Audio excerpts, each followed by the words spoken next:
tous, je suis très heureux de vous retrouver après une longue période, pas d'absence mais d'occupation pour moi, des projets professionnels toujours en cours, parce que compliqués et complexes.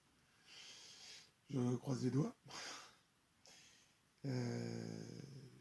Pour être dans la confidence, il s'agit d'informatique, j'étais dans la sécurité et je veux passer dans le web, dans la création sur Internet, qui est, je pense et j'espère, un pont vers la boîte de com, comme on dit, au sens plus large.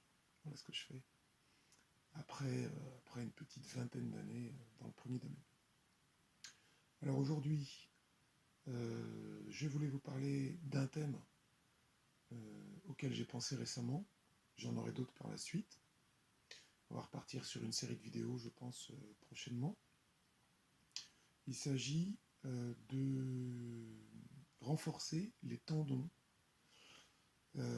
Bien souvent, j'entends parler de tendinite.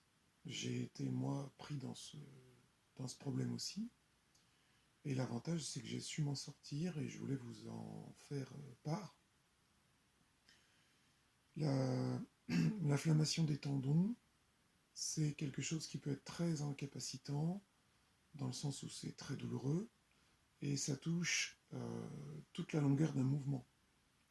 Contrairement à un cartilage qui peut faire un petit peu mal, qui lui ne touche qu'une partie de mouvement qui est souvent qu'on peut souvent contourner. Le tendon, c'est très compliqué. En plus, la rémission est très longue et parfois elle n'existe pas pour les gens qui ne prennent pas les devants. Donc là, on va voir comment éviter les inflammations et une fois qu'elles sont existantes, si c'est le cas pour certains, eh bien comment les résoudre. Alors, je vais vous donner un exemple. J'ai eu des tendinites aux deux bras lorsque je faisais du surf ou lorsque j'ai eu mon enfant il y a 7 ans. Les tendons qui sont là, qui servent à soulever. Et pourquoi ? Alors, parce que quand mon enfant est né, il a fallu le porter très souvent avec le poids de son couffin. Les couffins qui, j'ignore pourquoi, sont extrêmement lourds en général. Ça me paraît fou, mais bon. Et très rapidement, en quelques jours, j'ai senti que ça s'inflammait. Et au bout de quelques semaines, c'était compliqué. Donc j'avais des mouvements de contournement, des postures compensatrices qui n'étaient pas bonnes, etc. Et j'ai remarqué qu'en fait, en continuant, parce que je n'avais pas le choix, de porter cet enfant qui, en plus, me prenait du poids, et les tout petits prennent beaucoup de poids, donc il est né à 4,3 kg presque. Donc voilà. Et ensuite, la courbe, elle monte très vite. J'ai remarqué que l'inflammation baissait, alors que je continuais, et de plus en plus, puisque après il y a les transports en voiture, il y a les poussettes, il y a tout un tas de choses dans les mois qui suivent. Alors, si mon inflammation baissait, c'est qu'il y avait quelque chose qui était en train de se résorber. Donc j'ai compris à cette époque-là que le tendon peut s'adapter à une situation et se renforcer. Et je l'ai confirmé aussi après avec le sport en salle, qui, dans mon cas, a été interrompu pendant toute la période de ce rhume qu'on appelle Covid. Je reprends actuellement, mais chez moi. Alors j'en ferai une vidéo peut-être, parce que chez soi, on peut faire beaucoup de choses. Et ces tendons, quand j'ai pris le sport, quand j'ai commencé activement en salle en fin 2017, eh bien ces tendons ont été très sollicités sur les premières séances. Et c'est pareil, j'ai dû résorber cette inflammation. Alors comment on fait ? Déjà, on s'hydrate beaucoup. Ça, c'est préventif. Et on s'hydrate notamment beaucoup avant la séance. Ça, c'est préventif sur le plan immédiat. Ensuite, on peut prendre, j'en avais fait une vidéo, des acides aminés branchés, les BCA, qui sont d'excellents compléments pour ne manquer de rien pendant le sport et entre les séances. Si vous prenez des protéines, et je vous le conseille aussi, notamment dans une autre vidéo, parce que c'est bon pour les tissus, notamment le collagène.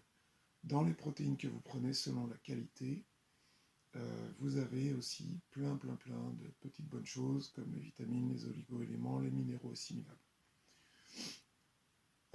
Ensuite, alors pour préparer une séance de sport, puisque je vais vous parler d'exercice, sachez que quand vous commencez à bouger un membre, là c'est le coude et un petit peu l'épaule, vous voyez, eh bien le corps va réagir en graissant la partie concernée, c'est comme si on mettait de l'huile dans un engrenage, afin de la préparer à l'effort, de la protéger. Donc, échauffez-vous toujours à vide pendant au moins 2 minutes, 3 minutes. Ensuite, patientez le temps que le corps se mette en place, fabrique, sécrète les huiles, et travaillez ensuite en charge légère. Alors, vous allez travailler en charge légère. Imaginons que vous avez une tendinite dans le pli du coude, que vous avez du mal à soulever. Eh bien, ça peut être valable partout ailleurs. Vous allez prendre un poids de 2 kg, par exemple, et vous allez faire beaucoup de répétitions dans vos séries. Vous allez faire une première série pour mettre en chauffe les muscles et les tendons, donc, avec 1 ou 2 kg. Et ça, vous allez répéter vos séries, peut-être vous allez faire 3, 4, 5 séries, et puis c'est fini. Le but n'est pas de faire de la musculation et de s'occuper de renforcer le muscle, on verra ça plus tard éventuellement, mais de faire travailler le tendon en détente et compression. Pour lui dire, premier signal, on est en train de se mettre au travail, tu vas sortir de ta léthargie, de ta faiblesse et peut-être aussi de ton inflammation. Ne le faites pas si vous êtes très inflammé, donnez-vous une période de repos, ou alors faites-le à vide. Et ça pendant plusieurs jours. Dans 1 ou 2 semaines, en ayant travaillé régulièrement, c'est-à-dire 2 ou 3 fois par semaine, vous allez pouvoir monter à 3 kg, allez-y tranquillement, et recommencer vos séries, détendre et retendre, des séries qui sont, par exemple, constituées de 10 ou 12 mouvements, et toujours 4, 5, 6 séries, on n'a pas besoin d'aller beaucoup plus loin, et vous allez faire, par le fait, monter à travers les semaines, peut-être, une inflammation. C'est bien qu'il y ait une toute petite inflammation, mais reposez-vous quand elle est là, ou alors redescendez le poids, ou alors travaillez moins souvent. Pourquoi ? Parce que l'inflammation, c'est le signe d'une activité réparatrice. L'inflammation, c'est mettre en chauffe une zone de la part du corps pour pouvoir travailler dedans. Parce que quand tout est gelé, à l'inverse, rien ne bouge. Les atomes sont calmes. Les molécules sont figées. Alors qu'avec la chaleur, le corps rend les choses plus modélables. On peut le voir comme de la pâte à modeler. Si vous chauffez la pâte à modeler, vous pouvez en faire ce que vous voulez. Si vous la mettez au congélateur, c'est du bois.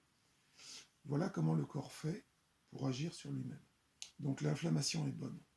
Ce qui m'amène à vous dire que les méthodes du froid sur les tendinites soulagent, pour moi, ne sont pas bonnes parce qu'elles soulagent immédiatement, mais elles empêchent le corps de bien réparer.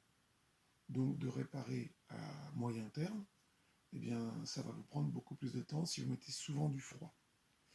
Si l'inflammation est insoutenable, évidemment, on a recours au froid. Mais une inflammation légère, comme je vous invite à la provoquer finalement, elle est bonne pour commencer à renforcer ce tendon. Vous pourrez graduer le poids et la fréquence et aussi la longueur de vos séries, et vous verrez que si vous progressez dans la non-inflammation ou l'inflammation à peine perceptible, en étant très raisonnable, eh bien vous parviendrez à des résultats assez intéressants, voire impressionnants, parce qu'en fait les tendons n'ont pas vraiment de grandes limites, ils sont extrêmement puissants. Vous avez en bodybuilding des gars qui soulèvent des poids incroyables, c'est les mêmes tendons que vous. Simplement, il y a des années de renforcement musculaire, tendineux, tissulaire, cérébral, psychologique aussi, parce que tout ça se fait dans la souffrance à un certain niveau. Donc allez-y tranquillement, renforcez vos tendons, sortez de ce qui est incapacitant, qui vous limite dans vos mouvements. Bon courage.